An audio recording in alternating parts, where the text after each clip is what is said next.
निरीक्षक राज्य उत्पादन शुल्क मालेगाव विभाग जिल्हा नाशिक पथकाची कारवाई। निरीक्षक राज्य उत्पादन शुल्क यांना मिळालेल्या गुप्त बातमीच्या अनुषंगाने मालेगाव विभाग पथकाने वन विभागास लागून लखाणे शिवारातील बांधीव पत्री शेडमध्ये लखाणे तालुका मालेगाव जिल्हा नाशिक येथे दारूबंदी गुन्ह्याकामी छापा टाकला असता सदर ठिकाणी बनावट मद्य निर्मितीचा कारखाना मिळून आला। सदर ठिकाणाहून मद्य निर्मितीसाठी लागणारे साहित्य, विविध प्रकारचे बनावट मद्याच्या भरलेल्या व रिकाम्या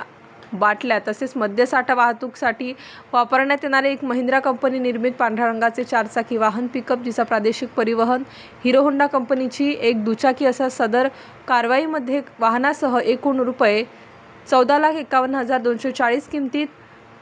प्रोहिबिशन गुन्ह्याचा महाराष्ट्र राज्यात वाहतुकीस व विक्रीस प्रतिबंधित असलेला व बनावट मुद्देमाल जप्त करण्यात आला। सदर कारवाई निरीक्षक राज्य उत्पादन शुल्क मालेगाव विभागाचे निरीक्षक लीलाधर वसंत पाटील, दुय्यम निरीक्षक श्री सागर लक्ष्मण नलवडे,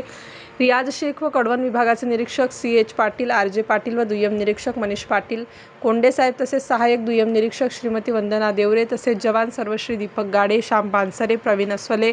दिगंबर पालवी, अण्णा बहिरम, गोकुळ परदेशी, राकेश पगारे, अमित गांगुर्डे, राजाराम सोनवणे, योगेश मस्के, गणेश शेवगे, अनिल जाधव, राजेंद्र चव्हाणके, संतोष बोराडे, संजय शिंदे यांनी यशस्वीरित्या पार पाडली। सदरील गुन्ह्याचा तपास निरीक्षक लीलाधर वसंत पाटील हे करीत आहेत। स्टार न्यूजसाठी मोहसिन पठाण, नाशिक।